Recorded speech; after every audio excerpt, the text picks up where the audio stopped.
farmaajo markii loo fiiriyo ninkaasi waa ninka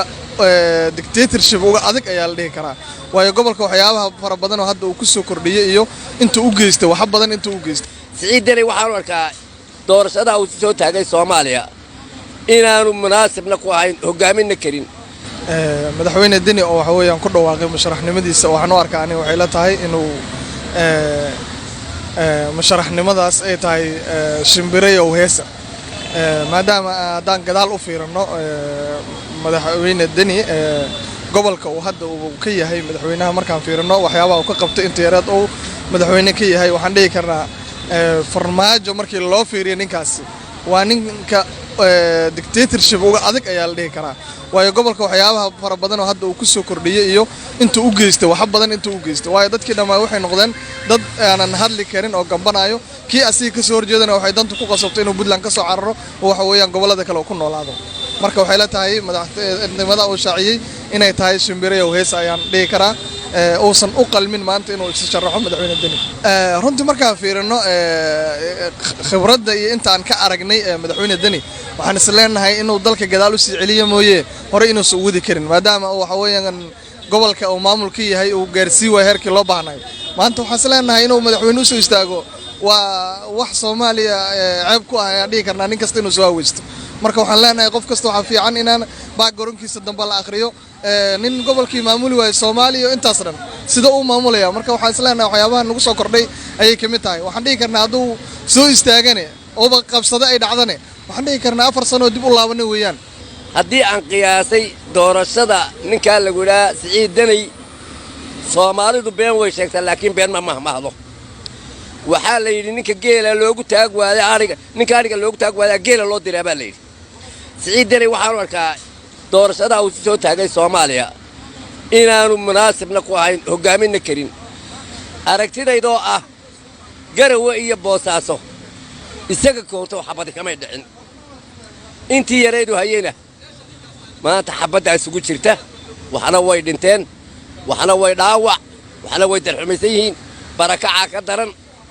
intaana waxa ugu wacan Siciid Deni aragtidaydiisa inuu arko tagan labaad waxaan anigu arkaa Siciid Deni maamul goboleedada ninka ugu adaga Soomaaliya burburinaya inuu ka mid yahay hada ninka markaa Garowe iyo Boosaaso heshiin kari waayay waxa aniga aqoontayda la tahay inaanu Soomaaliya hogaamin karin halkaas aan kaga gaabsanaya wassalaamu calaykum waraxmatullaahi wabarakaatuh wallaahi horta intii dhimatay intuu xilka hayay 3 sano xilka hayay intii dhimatay oo Boosaaso ay ku dhimatay iyo shilka baabuur wadooyinkii mataqaanaa burbursanaa oo Garowe dadkii ku dhintay shilalka iyo dadkii madaafiicda iyo hoobiyaha ku dhintay Allah u naxariisto intii dhaawacana Allah bogsiyo laakiin waxaan u maleynayaa mataqaanaa maartay ninkaasi inuu maartay Soomaaliya oo dhan uusan isku wadi karin ay ila tahay kale mushahnimadana Soomaaliya oo dhan mataqaanaa maartay u soo hanqal taagaysa ninkii ku guuleystana waa nasiibkiis laakiin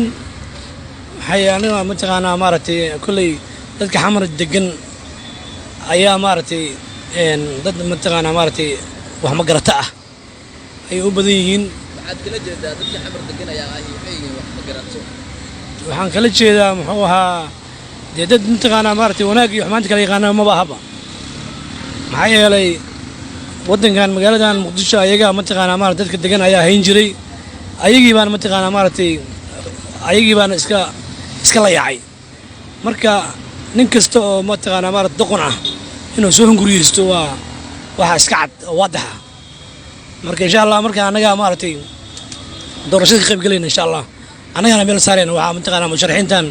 daaroodo walaalayaal jooga war ilaahay ka baqa war anaga maanta waxa waaye ciyaarad wada ciyaar garoonkan ciyaarta ka joojiya war aan isqabano war aadi wax idin sheeg wallahi waa idin ka maqantay wallahi Deni hadaad qaba weysaan yah airportkan ka socolayna airport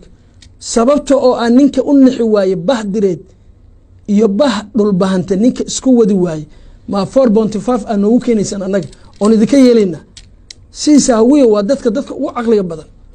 waxa weeye aragti dheeraan leena anaga runta idin sheegayna wuxuu yiri udiga ninku waa damana jaala war ilma adeerayaal ninkan oo idinka sidaa ogaa idiin galay oo xabad ka riday oo annaga lehna ilaahayo maanta badbaadi hooyadii qaranka hooyadii Puntland waa hooyadii dimuqraadiga badbaadi aan lahayn inaa annaga maanta noo soo dirtaan ninkii aad Puntland kala quusateen xamar ka tali ma yeeleyno mana dhiciso waxaan leeyahay nimanka musharaxiinta ah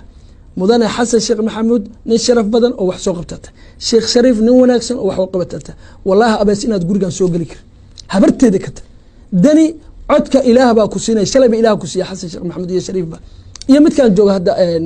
farmaajo ilaahay baa idin siiyay laakiin wallaahi oo bilaa abees in xamar la soo geliyo oo annaga maalin walba dagaal cimrigeena aan ku dhamayso war annaga kuwii aan dhalnay iyo kuwii sii dhali lahaayeen oo hawiye iyo daarood aniga kalama jecliyo dil iyo meerifle ayaan rabnaa inaan kursi iyo nidaam iyo waxaan qabaa'ilka qabyaalada aan ka bixino oo dad isku tuusan ayagoo aan maaragtay jihayno wadankuna waa jihaysan yahay hawiye waa soo jeedaa cayaaraa ku jirtaan ilma adeer ninkaas celiya aan ka tashano waxaa la rabaa nin daarooda oo wanaagsan oo sharaf leh oo magac kule daarood oo hawiye iyo daarood iyo diga shanta Soomaali isku wadi kara noo keena daarood waa tartan annaguna rag la soo tijaabiya adiyahna xasan sheekh baan idiyahna nin sharaf leh waayo waa caysan idinka laakiin waxa la hawiye yaa laga dilaa ninkii cayaana laga dilaa xasan nin sharaf leh oo wanaaga oo professora oo dadku wax soo baray la ogyahay waa sheekh shariif waa ogtiino waa ninka Cabdiwali Gaas uu yiri fiiri idaacadu soo fariisay way duubanta Cabdiwali Gaas wuxuu yiri waa runtuu sheegay Cabdiwali laakiin waxba uu qarina markaas wuxuu yiri sheekh shariif waa nin sharaf badan tuugna ma ahan ana aqaan la soo shaqay sax tuug ma waa nin culimo kaasi culimo ah laakiin wuxuu dhisay Puntland hadda Puntland hadduu sheekh shariif dhisay anaga wanaaga noogu jiro baahida Puntland naga yaraadayso dadkiisa wax qabsanayo anaga waa dadkeena wiilka Puntland jooga iyo kan Muqdisho jooga iyo kan Xiin Dheere jooga iyo kan Cadaado jooga iyo kan Baydhabo jooga iyo kan Gedo jooga waa isku kaymid waayo nin walba meeshiisa inuu ku barwaaqo danta ummadda ku jirto wadankana masaalixdiisa waxa ku fadhiya siyaasi dan leh haddii dalkan la dhisi lahaa haddii wadankan la dhisi lahaa nin walba meeshiisa ku qaboob lahaa isqabqabsigan iyo waxaan way dhammaan leed waana la is-aamin lahaa waxa is-aaminaad la'aanta keena waxay tahay siyaasigii madaxweynihii markuu fariisto wadankii wuxuu rabaa si uu ku soo noqon lahay jawaari tuur inta ka dhac waxaas ma soconaya annaga hawiyaana la yiraahdaa inta samri karno waa samray inta walaal aan jeclaa karno waa jeclaanay inta idin soo dhaweey karno waa idin soo dhaweynay inta astaxyo karno waa astaxyoonay ilaahayna nama dhihin dulinimo ku nool